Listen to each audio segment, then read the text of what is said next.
chapter 2 we get like a summary of what's been going on. And God brings all the animals to Adam for him to name. What God said after each act of creation was that it was good. But there's one thing that he said was not good, was that man was alone. So he said it's not good. This is chapter 2 verse 6 to 18. Then the Lord said, it is not good that the man should be alone. I will make a helper fit for him. And then he put Adam in a sleep. And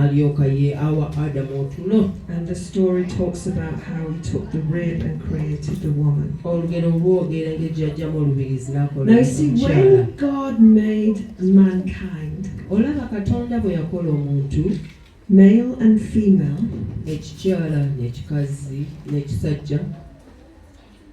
they were one flesh.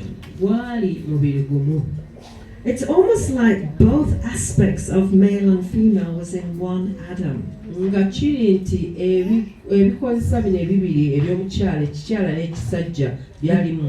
And God separated out the female portion,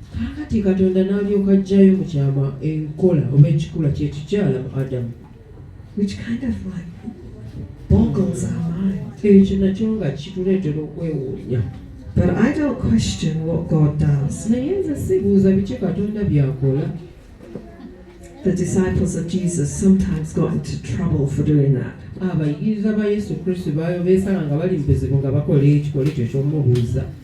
So there's a certain phrase in what I just read, and we've translated it a helper or a helpmeet.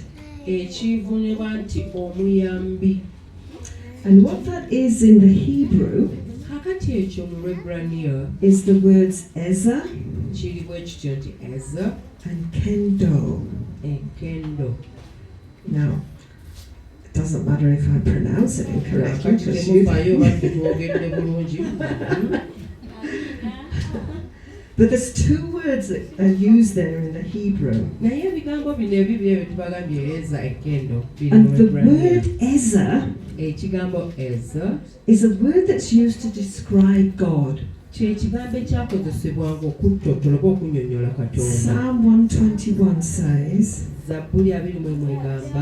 I will look to the Lord where my Ezer comes from. My help comes from the Lord.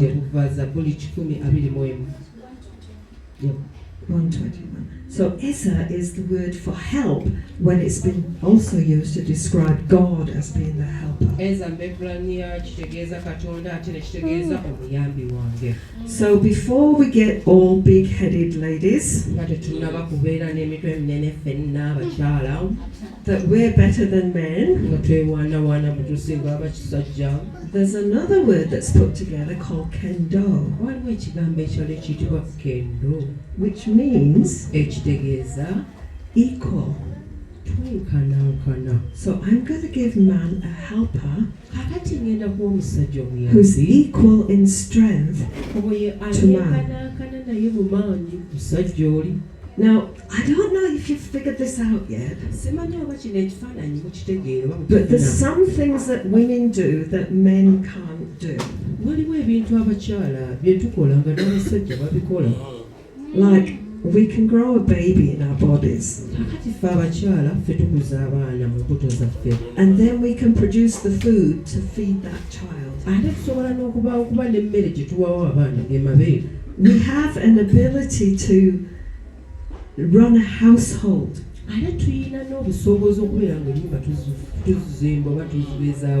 kind of better than what men do. ate basobola n'okola okusingaku ku baami.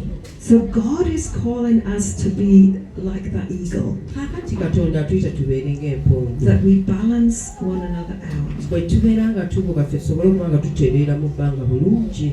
A bit later on in chapter 2, it says that a man and a woman, when they come together, Ate wansi wa lubereberye 2 agamba nti omwami n'omukyala bwe banajja wamu will be as one. bajja kufuuka omuntu omu waba n'abeera kimu. So through the marriage, Kakati okuyita mu bufumbo a man and a woman are united as one. omwami n'omukyala bafuukibwa omuntu omu. Okay, Kale that was a deep theological lesson you got there. essomero libadde lya buziba nnyo. So Virginia's the evangelist, although she was doing pretty good at theology, you said, evangelisi abadde akola bulungi nnyo. and I'm the teacher. Nze ndi musomesa. So man and woman are designed to work together as one. Kakati omwami n'omukyala baatondebwa okubeera nga omu nga bavugira wamu. And then the fall happened, Kakati ne wabaawo ekyaliwo. and there are certain things that God then says to these humans. Ate waliwo ebintu Katonda by'agamba eri bano ebitonde by'atonze. He said to the woman, Ayogera eri omukyala, I will multiply your pain in childbearing. oluvannyuma lw'okwolona nti nja kukubisaamu obulumi ng'ozaala, In pain you shall bring forth children, era mu bulumi mw'onoozaaliranga. and your desire will be for your husband, Okuyaayana kwo kunaabanga eri balo b'omwami, and he will rule over you. ate n'okufuga omwami ajja kufuga. Hang on a minute, I don't think I like that idea. Ebyo sisuubira nti mbyagadde. That was the result of the fall. It was the curse of the fall. Ekyo kye kyajja oluvannyuma lw'okugwa. And he says to Adam that he's going to eat dust. N'agamba Adamu agenda Oh, sorry, that's the enfuufu. serpent. The serpent is going to eat dust. Omusota kubanga gwabakema gwali gugenda okulya enfuufu. The serpent, he's going to put an enmity, that's a dislike. Era n'agamba agenda kuleetawo okuba nti omusota gubeera abantu bakyawo oba babeera mulabe eri A omusota. strong dislike between the serpent and the woman. Wagenda kubaawo obutaayagala eri omusota n'omukyala bonna tebeeyagala. Between his offspring and her offspring. N'eri ezzadde ly'omukyala n'ezzadde ly'emisota. And that the serpent is going to bruise, he shall bruise your head and you shall bruise his heel. He's talking to the woman there. Agamba omukyala agamba omwami nti omutwe gw'omusota onogupepentanga ate n'omusota gunaamanga ekisinziro So kyo. it's telling the serpent way back there, Agamba omusota emabega keeyo. you might think you've won here, Oyinza okuba nti wano owangudde mu ky'okoze, but there's coming a day naye olunaku lujja when the seed of a woman ensigo y'omukyala is going to crush you. wegenda okukupepentera ggwe.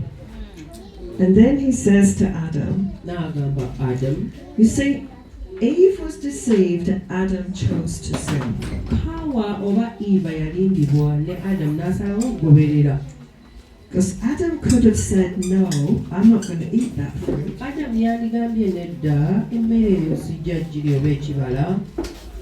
But women Naye abakyala have a way of beguiling men to do what they want. abakyala mulina obukujjukujju bwe muleetamu ne musendasenda babba mu kukola bye mwagala Is that mukole. true? Is that true, ladies? Yeah. Abakyala.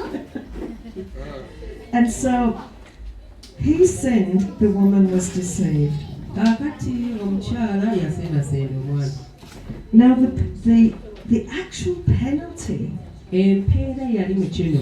because Adam should have told the woman, Adamu yandigambye omukyala, he should have instructed her better than he did. yandisobodde okumulungamya okusingawo bwe ku kibo kyekikola kye And we yakola. can tell that he didn't, because when she's having this conversation with the serpent, Era tusobola okukiraba ezira omukyala yali alina enjogeraganya n'omusota. she adds a little bit on to what they'd been told. Ayongerezaako ku ebyo Katonda byali abagambye okukola.